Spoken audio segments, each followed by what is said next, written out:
так упрямо. И если бы не твой милый голосок, я бы упал, сделав последний вздох. И звезды мирно падали, как будто для меня. Я каждый раз загадывал тебя не потерять, но больше не могу, я просто мучаю себя. Теперь ты больше не моя.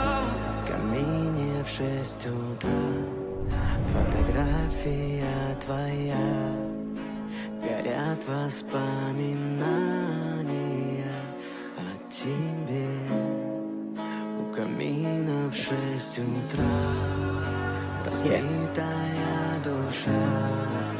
Все твои обещания пустота.